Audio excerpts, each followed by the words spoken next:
Linjani, Makadi. Hello. Welcome to the watch list. Today is Wednesday, the 14th of July, 2021, and today's watch list cadre is the current President of the Republic of Zimbabwe, Comrade Emmerson Mnangagwa, otherwise known as the cunning and patient crocodile of Zimbabwean politics. Well, that's how we see him here. Cadre. That's what it is. The quiet person comes out once in a while, snaps it up, takes its time, and by when it gets you in its snare, it rolls you around, suffocates you to death. This is who we're talking about today. It's taken us a while to get to the current president of the Republic of Zimbabwe because there's so many issues surrounding him. So we thought we'd start with other cadres before we get to him. He's the current leader of ZANU-PF, but he follows a long line of leaders from ZANU-PF. So that's why we didn't want to make him the first thing. It's not really about him being the leader of the party or being the president of the Republic of Zimbabwe.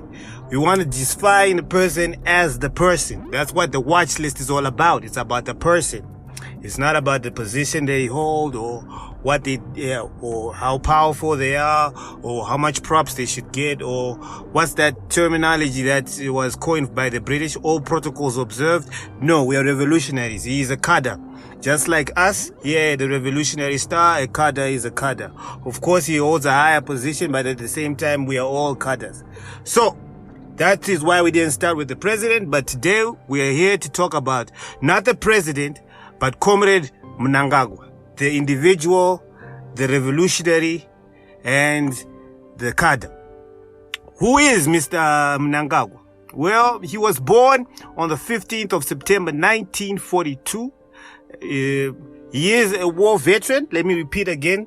He is a bona fide war veteran. We need to be very important now that we say bona fide these days because we now have the War Veterans Act, and after the missteps that happened during the land apportionment for the war veterans last time, a lot of fake war veterans ended up getting land and so forth and pensions from the government who were undeserving.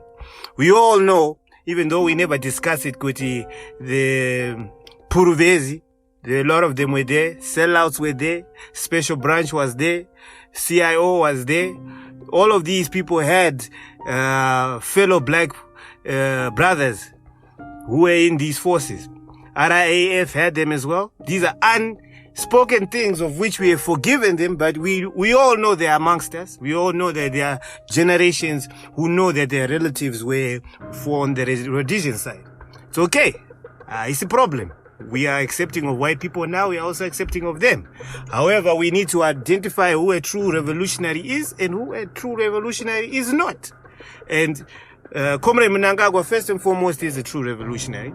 So we have to start with that. Born in 1942. And current president of Zimbabwe since 2017. Long-standing member of ZANU-PF. We can basically say he was a protege of President Robert Mugabe. He was his aide-de-camp for many years. He's had a series of different portfolios within cabinet. He's held the position of vice president, where he was Mugabe's vice president until 2017. Around that time, he got dismissed. The wording of why he got dismissed is still murky. There are so many variations to the story that if we tell you each type of side of somebody's story, we won't really know exactly which one is true. So we'll just say he was dismissed in 2017. He fled to South Africa via Mozambique around that time. He was born in Shabani. At that time, Southern Rhodesia. Contrary to popular opposition belief, he is not Zambian. He was born to a Shona family. He has Zambian relatives. Again, there is nothing wrong with a person being from Zambia or having Zambian roots, comrades. A lot of us in our families have Zambian roots. Most war veterans either fled or had base camps in Tanzania, Zambia, Mozambique, and so forth. To denigrate or to say somebody is not Zimbabwean when they left and fled the countries, had children or had brothers or other relatives in that country, is a disservice to the revolutionary. We are all Africans. We are Pan-Africans first. This notion of defining each other by borders that were defined by colonialists is nonsense, bullshit, and we will not condone it here at the Revolutionary Star. So yes, a lot of people, if you had war veterans in your family, you do know that there is a lot of intermixing with other nationalities, because the revolution was helped by people who were not Zimbabweans. A lot of the people who helped Zimbabweans were Zambians. We all have the same type of culture. Malawians also helped us to a certain extent. Tanzania, Mnangagwa, that's where we also helped. We also helped in Mozambique. So, yes, he is Shona, but there are Zambian influences there. But most people who were operating from Zambia or fled to Zambia, and even the nationalists, they have some type of Zambian roots within them, right? So again, don't believe the hype or those who try to divide us as Southern Africans. That is nonsense. Now, Comrade Mnangagwa's parents were farmers. They were forced to move to Zambia because of his father's own activism against anti-colonial. It was anti-colonial politics that his father was practicing. He joined ZANU in around 1963. This is when he officially did rejoin ZANU. He is said to have been the leader of the Crocodile gang. Now, why I said he is said is because a lot of people are now disputing this, which is again funny because he went to jail for this, for bombing a train. People have been trying to split him against saying that was a solitary bombing that he did, that had nothing to do with the Crocodile gang. This is neither here or there. But before we go back to the Crocodile gang, the Crocodile gang, which we will discuss as watchlist cadres and as a group, those were heroes, revolutionaries, true revolutionaries. Them, if we were to put another group which you could liken them to the Crocodile gang, it would be the Chinoi 7. But in 1965, Comrade Mnangagwa bombed a train near Fort Victoria, now Masvingo. And for that, he was imprisoned for 10 years, after which he was released and deported to Zambia. Now, when he bombed this train, people are saying that's when he was with the Crocodile gang. This is highly believable if you look at the years. However, we will get into more detail about it when we discuss the Crocodile gang. He would have been very young when this happened. So this is why we tend to believe that this is probably true. Because when it really got hot for Comrade Dangane and them, it is said that they extended the services and had other people. But we will get deeper into that so that we don't dwell too much on it. However, besides whether or not he was in the Crocodile gang, it is a fact that he did bomb a train track near Fort Victoria. And for that, he almost got the death sentence. While he was in Zambia, he is said to have studied law, practiced as an attorney for 2 years before going back to Mozambique, where he did join where he rejoined ZANU-PF. Now, in Mozambique, he was then assigned to be Robert Mugabe's assistant and bodyguard. From there, he then went on and went to Lancaster House, was there in 1980 after independence. That's when he started rising. He held a couple of senior cabinet positions. From 1980 to 88, he was the Minister of State Security. He oversaw the Central Intelligence Organization, meaning he was there on the handover takeover for the White Rhodesians to himself with the CIO. He was the guy who was there getting the handover takeover, so he knows where the bodies are buried. Besides that, all the upheavals that happened, of course, Gukurahundi, he is being blamed for that as well. We will discuss that when we go into deep discussions about Gukurahundi, the myths and the lies, including the commissions. So we will discuss that. Don't think we are glossing this over, comrades. It's a hard conversation we need to have. We will actually, for Gukurahundi, have the Ndebele side of the story, including Zapu side, so that we can have a counterbalance of what is and what is not true. It's not something we can just have it from ZANU-PF side. We want to hear the Zapu side, because there are claims that are being made and whether or not it is true. And there are emotions that are not usually discussed about Gukurahundi. It's always one-sided when it comes to this media thing. So again, this is why we're not going to go too deep in Gukurahundi when we talk about Mnangagwa. Right now, we will talk about it in more detail when we talk about Gukurahundi. Anyway, back to Mnangagwa.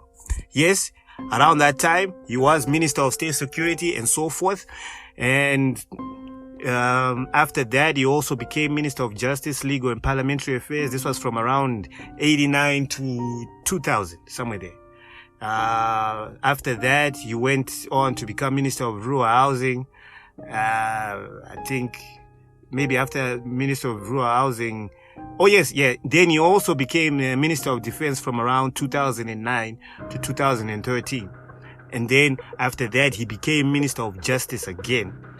Right after he became Minister of Justice, after serving around that time, he then became the first Vice President for the Republic of Zimbabwe in 2014. This is pretty much what he's been doing ever since 1980. Okay? So, for a while, he had always been considered to be the person who would succeed President Mugabe. Let's call it as it is. It was an up and down roller coaster for him, which we will discuss what we mean when we say up and down roller coaster. He had been demoted before. For example, when he became the Minister of Rural and Urban Development, most people saw that as a demotion. All right. So this is an example of what we mean. He had always had ups and downs. He's always, we will get to his close ties with the army. He's always had some close ties with the armies. He had close ties with the civil service, which most people are now discrediting. We will get into that a little bit, but right for now, we want to just get to the main points. Again, we mentioned that he's called Garwe Ongwena. That's his nickname, which means crocodile. If you know anything about a crocodile, it takes its time. When it actually catches its prey, it does not kill it with its bite. It suffocates it in the water by rolling around until the prey suffocates to death and drowns.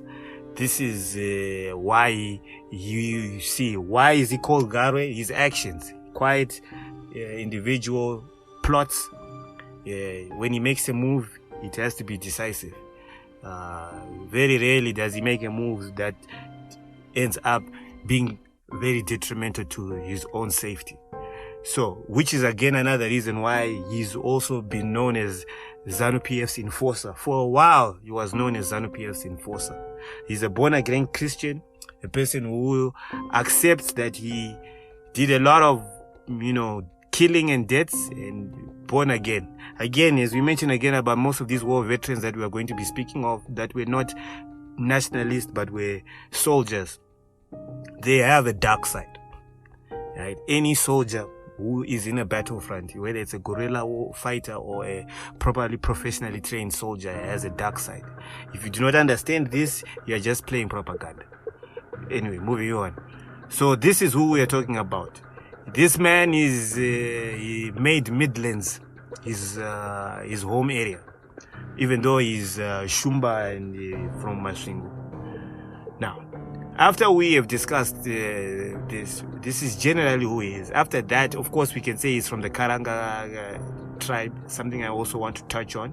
Karanga tribe is one of the largest ethnic Shona tribes within Zimbabwe. It's something that we want to, again, we ask you to go to our podcast when we discussed the Shona tribe. That way you have more information on why I had to bring up Karanga before I go deeper into that, into our own little spiel about our comrades over here. Now, having said Midlands, we want to now get to know the individual. Who is he? What defines him? Who makes him?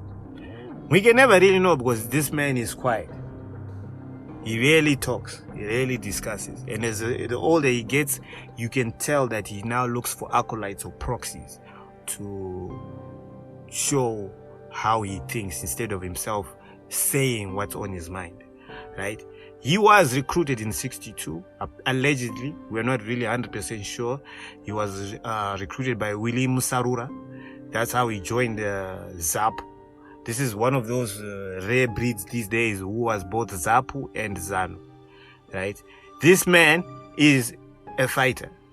Yes, he only started the nationalist side of the party after he left jail. Before that, he went for training just like every other guerrilla fighter. He was one of those people who went to Tanzania for training. He was in Tanganyika. I think it was the training camp was in Iringa, right? There you met people like Chikerema, Muchachi, people who we will talk about. These people had already been criticizing Joshua Nkomo from the get-go, right? However, this is who we are talking about, right? He is again known as a Karanga. Remember what we told you, that there was a lot of politics in ZANU-PF, ZANU back then. So if we are saying he was a Karanga, we are also saying that he was automatically, whether or not you agree with the side, you're already put with your Karanga people. So that means, obviously, he was seen as Team Simon Mzenda, Team Leo Takawira. All these were also Karangas. The Tongo Garas were Karangas as well. Right? So, yeah. Besides Tanzania, he also went for training in Egypt, the Egyptian military training academy. This was after Tanzania. And after I think the academy is Helipolis, is in Helipolis suburb, somewhere there. So, this guy, first and foremost, this comrade, this cadre, was not a nationalist from the get-go. They were actually, he was a fighter. He fought. He was like the Chiwengas. When it comes to how the ground is, what the ground is, how to fire a bullet, how to kill, and so forth, yes, he is one of those. He's been in camps as well, just like all the other people in the front line. So he was in the training camp at Bagamoyo, which was run by Frelimo in Mozambique. He was there. He was, of course, as we already mentioned, he was in Tanganyika. He was part of ZANLA. He started off ZAPU, but then if we were to look at his basic military, we would just might as well have said he was ZANLA. Of course, we can't say he didn't say. He also went to Beijing, China. He spent about 2 months there studying Marxism. So he was in Nanjing. Military training was also received there. This is also, I'm not sure if it was around the same time as Mujuru's, when Mujuru went to China. We will have to check that when we do watch list cadre to see whether or not these two were together. Again, we told you about the Crocodile thing. It was founded by William Dangan. There is a faction within ZANU-PF that says that Comrade Mnangagwa co-founded it. We will discuss that again, as I said, deeper when we talk about Crocodile Gang itself. We now have Ndangana Barracks that was really recently named when President E.D. Mnangagwa became president. We will talk about that when we discuss the Crocodile Gang. So, this is who we are talking about. Through and through, he is first and foremost a soldier. After that, if you want to see how much of a soldier this man was, or how President Robert Mugabe saw him first as a forcer, as a soldier, was the positions he held after independence. He went straight into security side of the country, intelligence, security forces, civil service, and so forth. As much as people now seem to blame, this is the G40 side. Let's call a spade, comrade. As much as the G40 side now seems to treat Comrade Mnangagwa as a villain and betraying his not his master, but his tutor, who gave him tutelage, which is President Robert Mugabe. Mugabe created Comrade Mnangagwa. When he became the aide-de-camp and bodyguard for Comrade Mugabe, Comrade Mugabe already had a paranoia. The manner in which he placed Comrade Mnangagwa in certain positions after 1980 will tell you that the way this man is now is because of the tutelage he got from President Robert Mugabe. to separate the two would be a mistake. It's not black and white in a situation where you can easily say, this is what happened. It's a complicated, intricate game. There's a lot of gray areas here. Why are we saying this here at the Revolutionary Star? Well, first and foremost, this man from 1980 has known nothing but top secret and confidential information about Zimbabwe. He has more information than any historian right now in Zimbabwe on things that up until now may not have yet been redacted by intelligence services, because he was given this information hand over take over from 1980. That's how he got into this game, right? And remember, he was a young man when he got in this. He had been the bodyguard and enforcer. Automatically, from being a bodyguard, he became an enforcer for President Robert Mugabe, which is why he was known as an enforcer. Quiet, gets shit done. If you are against what Mdara wanted to do, get shit done. At the same time that he was doing about this, for some reason, we are still trying to figure out why. Most civil servants, especially those from the 1990s to the 1980s, loved or had good working relationship with President E.D. Mnangagwa. This was a very little known fact, that although he was an enforcer gets to know everybody. You get to know the person who sweeps, the guy no Chaira corridor, right up to the permanent secretary or the minister in charge. Why? So that you do a good job of being an enforcer. You can't be an enforcer, a bodyguard, or an intelligence supremo if you don't know information. Information is important. So, whether or not people think Comrade Mnangagwa is slow, one thing is that can be made up by intelligence. He has got more information about anything here in Zimbabwe than anybody else right now as we speak. That's why even when he was fleeing, it is said that he fled with paperwork. Right? The amount of information that is within that man's head, comrades, is only unimaginable. Right? If he was to actually write a book, it would probably be redacted from here to kingdom come. So, why are we saying this? We want to understand this person. After he was put in intelligence for a while, what's the next move that President Robert Mugabe did? He then started involving him in justice. Why is that important? That's where laws are made. Right? All the turmoil that was going on, the referendum and everything, he was intricately involved in that. Coming from intelligence, now realizing that laws and trying to push the referendum, the one-party state and everything, who did they lean on? It was him. You're trying to understand who this person is, right? So, he becomes Minister of Justice, right? For a while, then he gets demoted, goes back to rural affairs.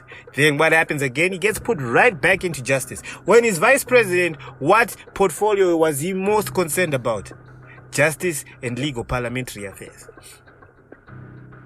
Why is he so fixated on these ministries? It's because of his intelligence background.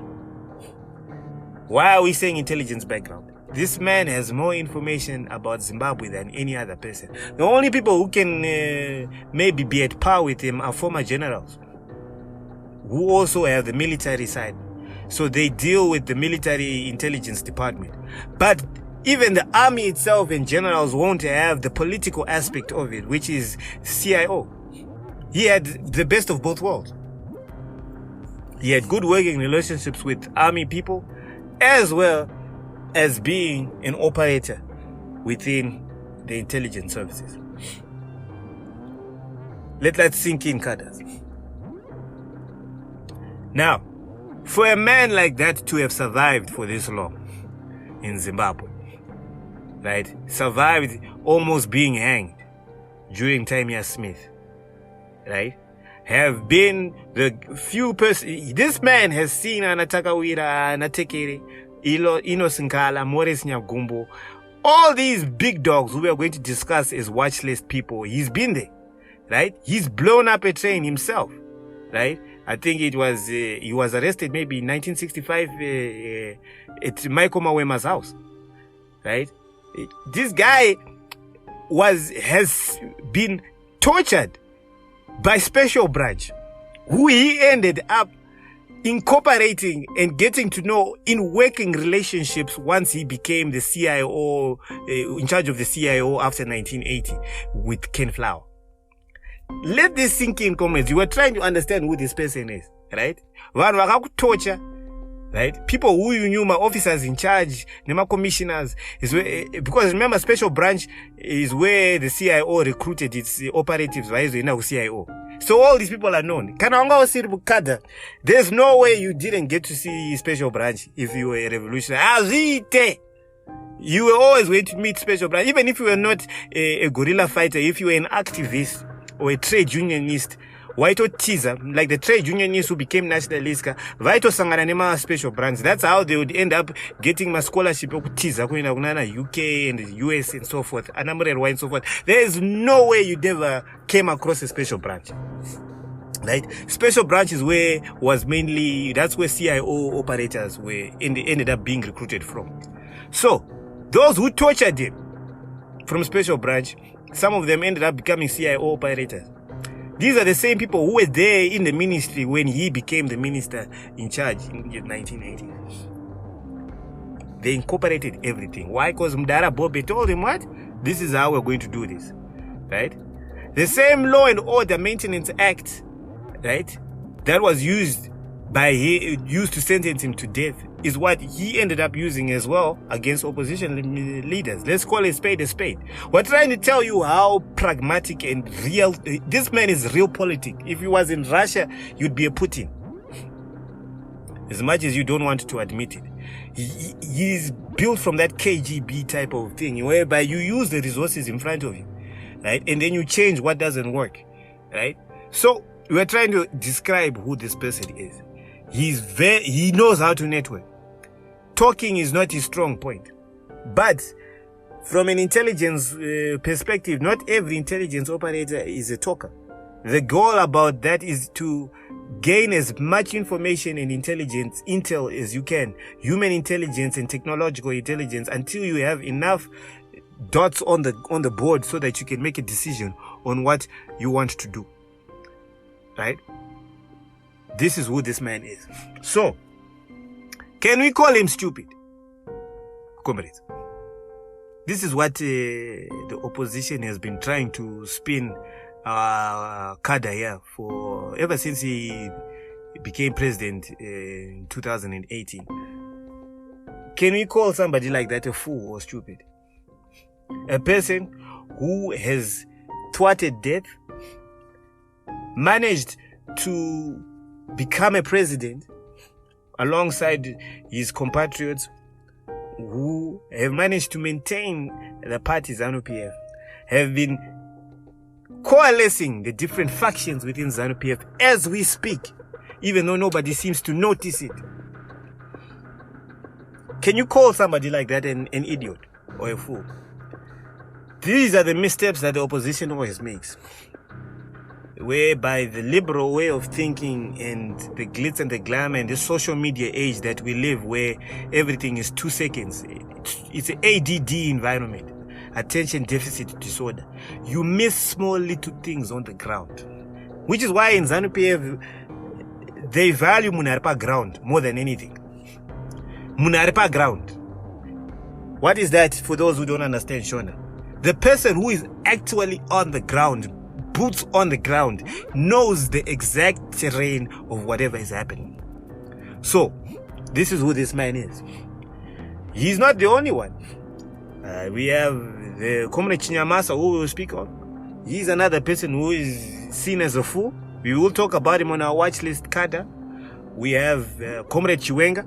He's another one who is seen as a fool by the oppositions, or caricatured is the right word we're trying to use. All these men are caricatured as fools, bumbling fools. How is it, comrades, that bumbling fools manage to run an economy and maintain power? How is that? How can you marry these two diametrically opposed notions? There has to be a middle ground, or there has to be somebody lying. Are these people perfect? Hell no. They have a lot of faults who we want to discuss, but we want here the watch list not to talk about specifically their faults, but who this person is, so that when we criticize their policies or their agendas or celebrate the good that they've done, we are understanding which bunu Indian. Now, going back to Comrade E.D. Mnangagwa. Believe it or not, this person is not a politician. He learned politics. He was never naturally a politician. On the political side, he always struggled battleground. He's one of the few politicians who's been defeated by MDC. But what people think is a weakness for him is actually strengthened and toughened him up. There is no other person who knows defeat more than Comrade Mnangagwa. And I'm not saying this as a compliment or trying to... It is what it is. If you know how it feels to be defeated, if you know how it feels to almost die or to be close to death, even when you're planning to do something, you take your time, because you never know kuti nyoka yacho ndiani. That's why again, we're trying to explain to you why he's called Crocodile, Ngwena, Garwe. Right? You develop a thick skin, and believe me or not, this man has had a lot more losses than wins. But when he wins big. Right? Unlike Comrade Chiwenga, who's a tactician, strategist, Comrade Chiwenga has never been in the limelight. He's always been a person who's been behind. He's been about organization, structure, and command. So he never really had to worry about media, the blitz, criticism, propaganda, disinformation. No. He was a soldier first. Comrade E.D. Mnangagwa had to learn how to become a politician. Unlike the Mugabes and so forth and the Job Goes, who were already in their stride by the time 1980s came in. Remember when Comrade E.D. Mnangagwa went to Lancaster House, he was an aide de camp, an attaché to President Mugabe. Right? He was just eyeballs at Lancaster House. That's what he was. So imagine when he becomes a minister in the new government. Right? So again, can you call somebody like that an idiot or somebody who's a fool? Don't believe the hype, cadres. Don't believe the hype. These are people who know warfare. These are people who understand that it's not a marathon. I mean, it's not a sprint. It's a marathon. It takes time. Right? These are people who are in tune with their spiritualists. This is another thing which a lot of these days people are criticizing our leaders and saying that they believe in foolishness. Being a humanist or an animist or a spiritualist is no different than being a Christian. It's about tapping into your inner psyche, your inner soul. These are theories and philosophies that Kant have been teaching. Immanuel Kant has got things on this. Hegel has been talking about this. But the minute it is an African, pane problem. But if it's Hegel, if it's Nietzsche, if it's Kant, all day, every day, let's talk about the psyche and the brooding theoretician of what does it mean to have a soul. But no, it can't be from a spiritual person. Why am I bringing this up when we're talking about our cadre here? These people are very patient. Unlike the older guard that bristled whenever they were challenged. We're talking about the Mugabe generation. These were the Madaras. Of course, the Mnangagwas are Madaras as well, but there's a difference. Madara and Bob bristled because these people they birthed the revolution. They took it from trade unions, from ZAPU, from ZANU. They were there. We're at the house vachigadzira chunich. Chunchao, Narankomo, Nana Tekere, Takawira, Chitepo, they were there. You get what I'm saying? Nana innocent Kal. So to them, they easily bristled to criticism, especially seeing how far they took that nation. This generation of leaders we currently have here in Zimbabwe, the Chiwengas, the Chinamasas, the Mnangagwas, the Mpokos, the Simon Kaya Moyos. These were the young Turks at the time. They can take criticism because they got criticism and they saw Madara used to criticize them all the time. But at the same time, they understood orders. Wakapuwa order, it's an order. That's it. That's it. Because if you don't follow orders, you die. Right? Or urumtengesi. It's either or. You may disagree with the ideology, but it is what it is. So this younger generation, which is the current leadership right now, takes criticism very well. Which is why, if you've noticed, the Human Reports document that is being touted right now by the United States is baloney. It's foolishness and it's a lie. If there has been torture in Zimbabwe, it has gone down considerably. ZRP is turning into a professional force as we speak. If you live in Harare right now, you notice how often now you actually see police officers manning roadblocks whenever the lights ain't working. Besides that, we're not roadblock. Before, when it was time, Bob, just before 2018, it was a cash system at every roadblock. You'd have to, it was a cash making scheme to get whatever US dollars somebody had into the pockets of a police officer. And it wasn't a bribe to the police officer. It would be money that would be going and getting logged in at the police station and it would disappear somewhere into a black hole. Things have been changing, Comet. We're not saying it's perfect. Nobody ever said it's perfect. But a revolutionary is never supposed to be perfect. You won't see it because you are seeing as the sausage is being made. So you won't see it. It is what it is. You won't see it. But you cannot allow the opposition to define your narrative while you're making the sausage. Otherwise, say sausage. How will you sell the sausage if you allow the opposition and the Westerners to define how your sausage has been made? They can tell the people that sausage has got nothing but goat meat when it was actually pork. You don't know. But we are right now in a current situation where we as cadres are making the sausage. Why am I saying this again? These men are not stupid. This generation of leaders that we currently have take criticism very well. They don't easily get frustrated or pissed off. Right? Because they themselves were used to Madaras like that. They learned how to toughen up. And a lot of them have had losses. Chinamasa has had losses, toughened him out. Simon Kaya Moyo has had losses. That's how he's always low-key. Don't look at that Makerere graduate as an idiot. He's not. These people have had to earn their stripes. They were assimilated into Chinu Chaizonzi ZANU-PF. So they take criticism very well. This is the current crop of leaders we have. Even though people don't see it, they see them exactly the same as President Mugabe. But no, this is a new generation. So we need to take this we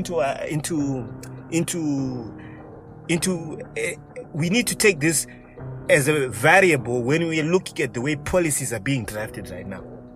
And why is it all of a sudden that the opposition is talking about lawfare, justice system, everything? Gentlemen, why are people acting as if this man has suddenly started doing things that they never expected him to do? The two biggest portfolios that President Mnangagwa has always been at the helm of has been intelligence and justice and parliamentary affairs. Those are his home grounds, right? That's what he knows. That's where he goes. That's his go-to areas. So you will expect things to change now that he's in charge. And again, this is why we're saying MDC messed up. This is MDC's fault, not President Mnangagwa. If they had won their parliamentary seats within parliament, they could have checked President E.D. Mnangagwa. But they didn't. They miscalculated, and they allowed themselves to lose so many seats in parliament because they wanted the cult personality and idealization of Nelson Chamisa to become president. They lost the house. What is really affecting them right now is not the presidency of E.D. Mnangagwa. No. The executive is not what's affecting them. It's parliament that's affecting MDC. Parliament. That's where the laws are being made. Why is the executive presidency becoming stronger right now during this period before the 2023 elections? It's because President E.D. Mnangagwa is using legal ways to strengthen the presidency. And don't act as if it's not something he's always wanted to do. The mandate was there from 1980. He had always been given this mandate when President Robert Mugabe wanted to create a one-party state. So it's nothing new, nothing old. Of course, we won't be a one-party state, but these are things that ZANU-PF has always been compromising. COPAC was a compromise. But how can you blame ZANU-PF on your own blunder internally as an opposition party, where you decide to concentrate on your political campaign, on your one individual, your presidency, and you forget about every other MP within Zimbabwe? And then when all of a sudden ZANU-PF is using the parliament, it's a problem. You see, comrades, this is why I tell you that it's not always about black and white, right? This man is not as stupid as people think, right? Finance, he's not a financier. What did he do? He farmed it out. He outsourced it. That's why you have Mtulisi Ngube right now in finance. It is what it is. He outsourced that. But best believe one portfolio which he probably always wants to pay attention to is parliamentary affairs. And here's the kicker. But wait, there's more. It's not about him. All these things which the opposition party continuously seem to think E.D. Mnangagwa is doing it for his own benefit is not about him. Believe it or not, it's not. It's strengthening the position of ZANU-PF. It is what it is. MDC is looking at this from a totally different point of view, which is why they're cratering as we speak, right? A person who has had the ups and downs that Comrade Mnangagwa has had. And if you again have war veterans in your family, there's one thing that we all know, right? War veterans know that anytime you can go. Hapana chinchiri guaranteed. Kana vadzivo vati wakubaya. So this notion that this man wants to hold on to power, especially when he was one of the group of people who made their own teachers, as in Mugabe, resign, is foolishness. These men are very cognizant of the fact that they can go anytime because they've created a precedent. But what they realize is that what's more important is about the party and future benefit. Whenever you look at whatever moves they are doing, multiply that by 10 years so that you understand what does this mean in the long run. They know they won't be here for long. So what does this mean in the long run? MDC doesn't look at it that way. And they have been propagating this narrative to the Western world and to you, locals and citizens, that if you get rid of ED or if you get rid of ZANU, you've solved problems. No, you haven't. And unfortunately, MDC has shown that when they come into power, they are going to have the same problems ZANU-PF has had when it came into power in 1980. They're going to have to learn their way through the system. So that means they're 20 years or 37 years behind ZANU-PF because they haven't yet been in power. And they've shown that by the way that they've been dealing with ZANU-PF now. They are not a shadow government. MDC is not a shadow government. It's been cratering in parliament. So, why am I mentioning MDC in all of this? It comes back to Comrade Mnangagwa. Can you say this man is a fool? Or is an idiot? When all you see is a man surrounded by a very strong team, a very deft hand, and a cratering opposition party. Right? Think about it. Yes, you may not like the guy. Right? Even within ZANU-PF, I'm sure there are a lot of people who may not like the guy. Right? But it's not about your personal emotions. In ZANU-PF, I'll tell you this. Right? A lot of people don't like each other. A lot. You get along to play along, but a lot of cadres and comrades don't like each other. But it's not about your emotion. In ZANU-PF, it's never about your emotion. Yeah, so what if you don't like this guy? Right now, it's not about you. And it's not about him. It's about the goal. Right? Those who are against the goal are the ones who you usually see being kicked out of the party. But not liking each other, hey, shit. So long as you don't eat sadze that other person's house, so what? But are you moving the goalposts along to the agenda? If you are, then yeah. That is Msangano. Of course, we try and get along, but we don't always get along. Why am I mentioning this? It's that it's not about whether or not you like Mnangagwa. It's about who is he as a person. The minute you do that and you stop taking your emotions and looking at this individual, you start to realize that this person is not as stupid as you think he is. And once you realize he's not as stupid as you think he is, you start fearing what you don't know. Right? The politics that we're in right now, comrades, for those who are smart, is of action. It's action result oriented politics. Very few words are being said these days.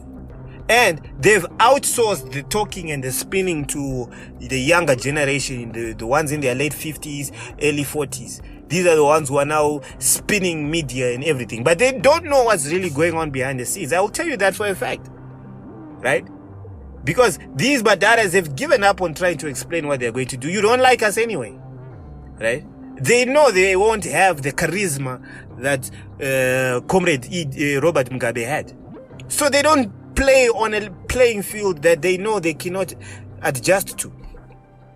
Action result oriented people. Right? The nationalists no longer control ZANU-PF. They are now intellectuals who just buttress the views of Van Wangawarpa ground. The people who run ZANU-PF right now, or who control the mentality in ZANU-PF, are those who fought the war. Right? Those who fought the war. Those who want those ideals that were on the ground fulfilled. Empowerment, black empowerment, Ivukuvan, so forth. If diplomacy doesn't work, to hell be gone with diplomacy. That is the God that is actually in charge right now. And that God is not E.D. Mnangagwa. No. He is part of a crew that is trying to fulfill Mugagao principles. Mugagao. Check out our podcast of Mugagao to understand it. So, long story short, comment. We had to define who this man was, so that next time we discuss about President E.D. Mnangagwa and not Comrade E.D. Mnangagwa, we understand who he is. This is a man who faced the hanging noose at a very young age, was thrust into portfolios in cabinet at a very young age, and has grown into a leader. Best be assured that he has a team behind him. People like that rarely move alone. And they don't do what President Mugabe did of playing people against each other. Usually they have a very strong team behind them. Right? That's how it is. The politics have changed. If you don't understand that the politics have changed, then you won't understand Zimbabwe. Now, is it a good or a bad thing? Well, it depends on how the policies are that end up getting made. But right now, opposition is making all the wrong choices. They are thinking short term, which is why they are pushing this anti-sanction narrative, because that's where the big is coming from. But if you're looking at it from 10, 20 years from now, they will probably create it as a party, if not earlier. Whereas ZANU-PF, believe it or not, it is now morphing slowly into a conservative party. The moves that have been currently made by Comrade Mnangagwa Comrade Chiwenga, Comrade Chinamasa, and many other comrades we will talk about on the watch list, are seeding a future conservative party. Once all this war veteran liberation struggle, all of these people have become our ancestors, ZANU-PF will remain as a conservative party based on the ideals of the liberation struggle. It is what it is. This is where we are going. And you can already see by the moves that have been made. The embedding that has been done is too apparent and blatant not to see. So we will be discussing this as we move on and continue in this. We have so many cadres we wish to discuss, but today we wanted to talk about our current leader. Not as a president, but as a fellow cadre, a fellow comrade. We see you, comrade. We salute you. We salute the people around you. There are many more who we did not mention who are also there. But today we just wanted to talk about Comrade Mnangagwa specifically, a true cadre, quiet, resolute. He knows his weaknesses and he knows his strengths. And because of that, it makes him a deadly opponent. One thing is to know your strengths, but knowing your weaknesses and having seen how your weaknesses can ruin your life, that's an example of who E.D. Mnangagwa is. Which, for any person who is a citizen or an opposition leader, should automatically make you not underestimate this comrade. And for us here at the Revolutionary Star, and to any young comrades who are listening, these are people we should study, see the people around President E.D. Mnangagwa, observe them, understand who he is, counterbalance that to who his tutors and his mentors are, so that you understand who the individual is. That's how you'll be able to criticize and pick and choose the things about him you would want to emulate and those you would not, as revolutionaries who at some time or the other will take the torch and continue the struggle moving forward. This is how it is. We have been discussing Comrade E.D. Mnangagwa. Next time when we discuss it in any other podcast, it will be about President E.D. Mnangagwa. But for today, this has been Comrade Super Cabral. Hello, Linjani, Makadi, Roger up.